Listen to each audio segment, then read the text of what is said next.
Bonjour docteur. Bonjour. Docteur, qu'est-ce que vous pouvez nous dire sur les fibromes, les kystes et les myomes? Bon, c'est à peu près la même chose. Les myomes, ce sont les petits frères des fibromes.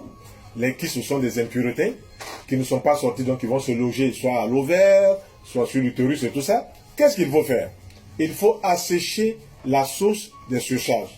Vous constaterez que souvent ces personnes-là mangent trop de viande, elles mangent trop d'aliments réchauffés, elles mangent trop de lait, elles mangent trop de mélange café au lait, elles mangent trop de poissons, elles mangent trop d'aliments fermentés. La vitesse de l'intoxication dans le corps n'est pas proportionnelle à l'élimination. Si on mange des aliments, il y a ça, ce qui va nous nourrir, et puis il y a ce qui doit sortir. Mais si ce qui doit sortir reste dans le corps, il faut bien que le corps, par son intelligence, aille le stocker quelque part. Et le corps va le stocker hormonalement vers l'utérus.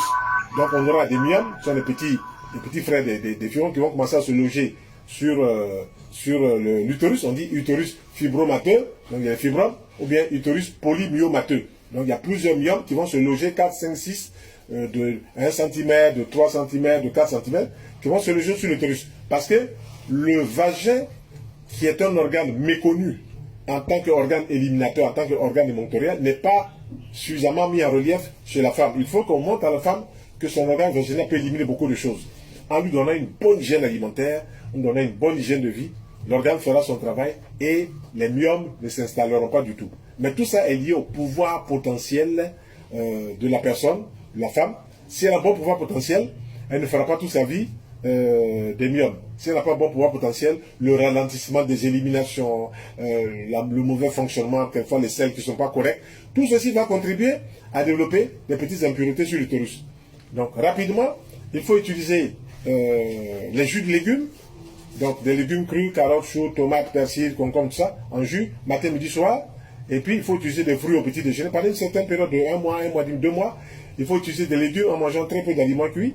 Il faut utiliser des légumes aussi, des aliments cuits le soir, très peu. Donc légumes toujours en jus ou bien hachés correctement, avec des jus de bonne qualité, avant de manger un aliment cuit.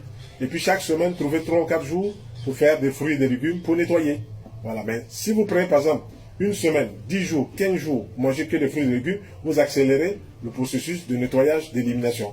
Donc, des plantes pour les myomes, il y a la bourse à pasteur, il y a l'alchimie, il y a l'absinthe, il y a de bonnes plantes qui interviennent pour aider l'organisme chez la femme à évacuer toutes ces impuretés. Voilà. Si les règles ne viennent pas correctement, on peut utiliser la sauge, on peut utiliser l'armoise. Ce sont des plantes qui vont permettre d'éliminer même le persil. 2 grosses bottes de persil à écraser avec un verre d'eau, à boire un le matin et l'après-midi. Au bout d'une semaine, 10 jours déjà, on apporte tellement d'hormones végétales à l'organe génital que la pierre qui se trouve dans le persil va déclencher le processus et les règles vont revenir. Mais retenons que, quel que soit le père de la maladie, un mauvais régime alimentaire en fut la mère. Je vous remercie. Merci docteur.